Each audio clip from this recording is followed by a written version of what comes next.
Assalamualaikum warahmatullahi wabarakatuh. Perkenalkan, nama saya Solihatul Husnul Khotimah.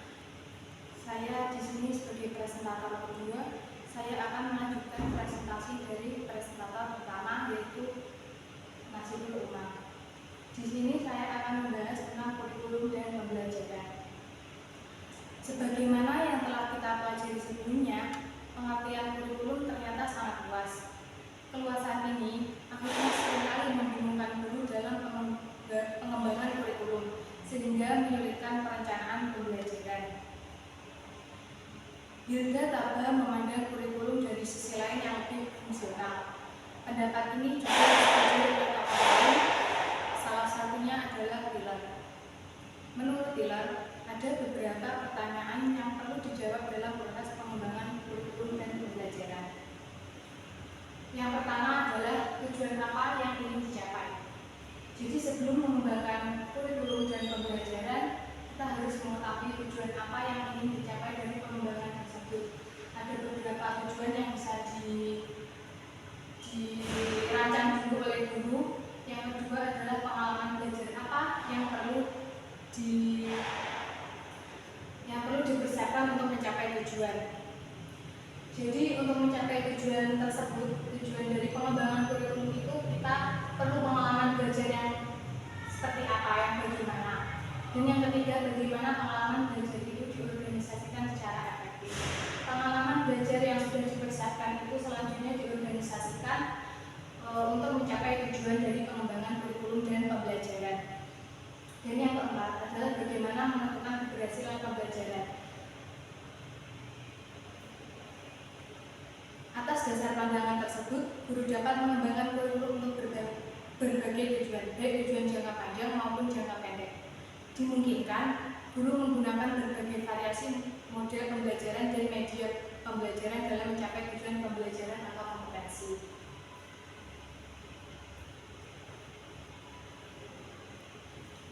Selanjutnya, kita akan membahas tentang istilah yang berkaitan dengan kurikulum.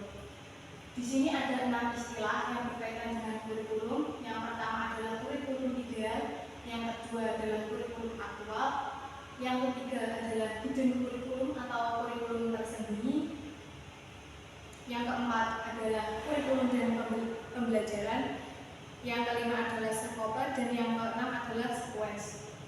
Kita mulai dari yang pertama, yaitu kurikulum ideal.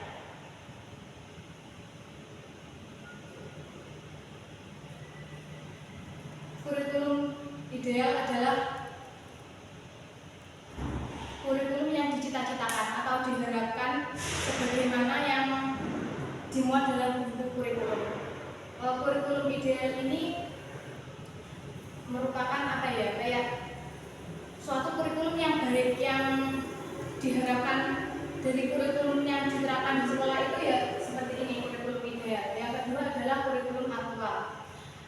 Artinya yaitu kurikulum yang terlaksana dalam proses pembelajaran atau yang menjadi kenyataan dari kurikulum yang direncanakan atau diprogramkan.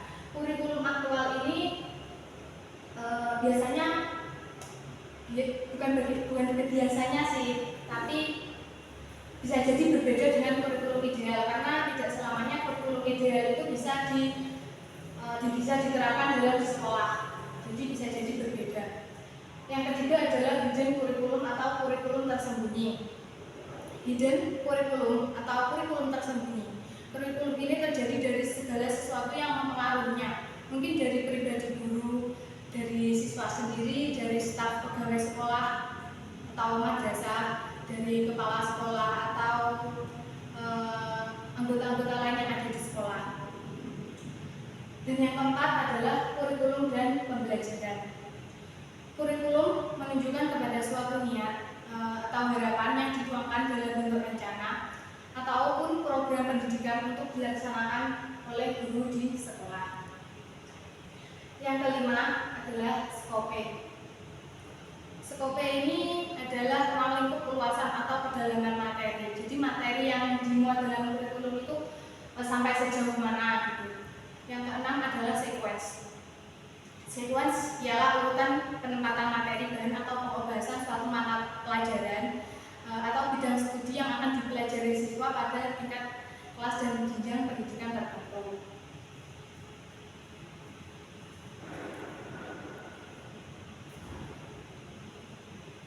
Selanjutnya kita akan membahas mengenai ruang lingkup pengelolaan kurikulum dan pembelajaran. Di sini ada 6 ruang lingkup pengelolaan dan kurikulum dan pembelajaran.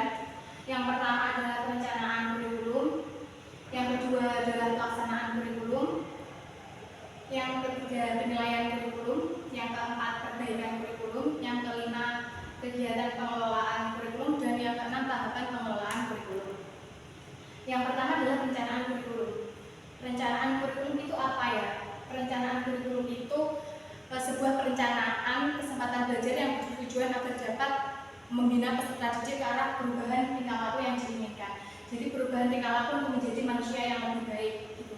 Sedangkan yang kedua pelaksanaan kurikulum. Pelaksanaan kurikulum merupakan program kurikulum yang dapat dikembangkan lalu diuji cobakan dengan pelaksanaan dan pengelolaan yang menyesuaikan situasi yang ada di lapangan.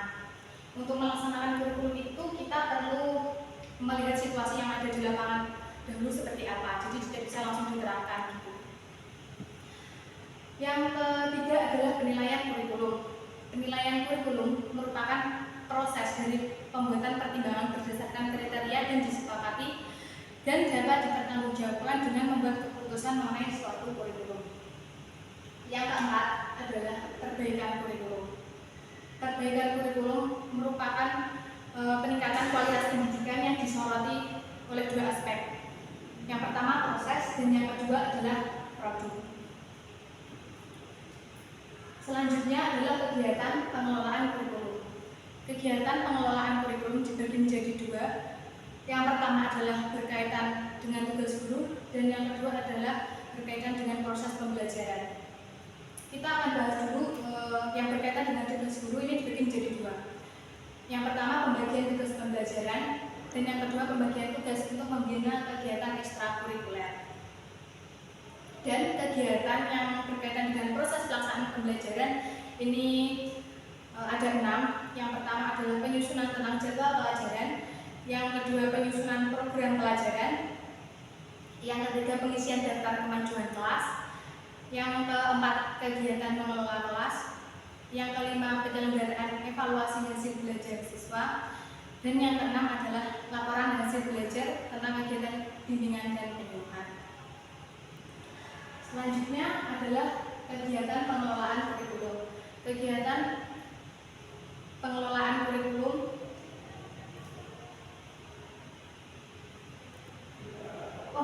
selanjutnya adalah tahapan pengelolaan kurikulum.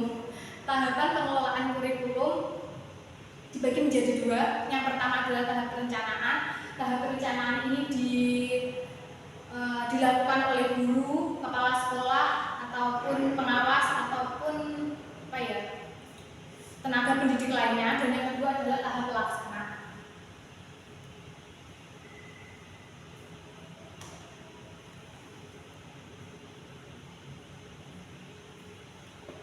Selanjutnya adalah problematika kurikulum. Problematika kurikulum ini terdiri dari beberapa faktor. Yang pertama adalah rendahnya pemetaan kesempatan belajar. Adanya peserta didik yang putus sekolah yang tidak melanjutkan kurikulum. Ini biasanya dipengaruhi oleh faktor ekonomi atau mungkin dari siswanya sendiri yang tidak ingin melanjutkan sekolah. Bisa jadi anaknya malas atau apa gitu. Dan yang kedua rendahnya mutu akademik. Rendahnya mutu akademik ini bisa jadi karena faktor sekolah yang ada di pelosok atau mungkin guru yang kurang kompeten di bidangnya atau gaptek itu bisa jadi. Jadi mutu akademiknya itu kurang terjamin gitu atau masih rendah. Dan yang ketiga adalah rendahnya efisiensi internal karena lamanya masa studi melampaui batas waktu standar yang sudah ditentukan. Yang keempat ada rendahnya efisiensi eksternal sistem pendidikan yang disebut dengan relevansi pendidikan. Dan yang kelima adalah terjadinya kecenderungan menurunnya akhlak dan moral yang menyebabkan lunturnya tanggung jawab dan kesetiakawanan sosial seperti terjadi tawuran. Biasanya ini terjadi karena faktor lingkungan atau sebagai atau mungkin faktor keluarga atau apa gitu. kesimpulannya, pengertian kurikulum ternyata sangat luas, yakni meliputi seluruh pengalaman belajar siswa. Keluasan ini pada akhirnya seringkali membingungkan guru dalam mengembangkan kurikulum dan pembelajaran. Kurikulum dipandang sebagai suatu program yang direncanakan dan dilaksanakan. Kurikulum ditafsirkan secara luas, yang penekanannya mencakup seluruh pengalaman belajar yang diorganisasikan dan dikembangkan dengan baik serta dipersiapkan bagi peserta didik untuk mengatasi situasi kehidupan yang sebenarnya. Sedangkan secara sempit hanya menekankan kepada kemanfaatannya dalam kegiatan belajar. Dalam pencapaian tujuan sebuah kurikulum, terutama kurikulum yang ada di Indonesia, masih banyak masalah. Problem masalah ini karena kurikulum pendidikan di Indonesia relatif kompleks. Selain itu, penyebab problem ini karena kurikulum di Indonesia cukup sering berganti nama sehingga bingung untuk menerapkannya. Gitu. Sekian presentasi dari saya.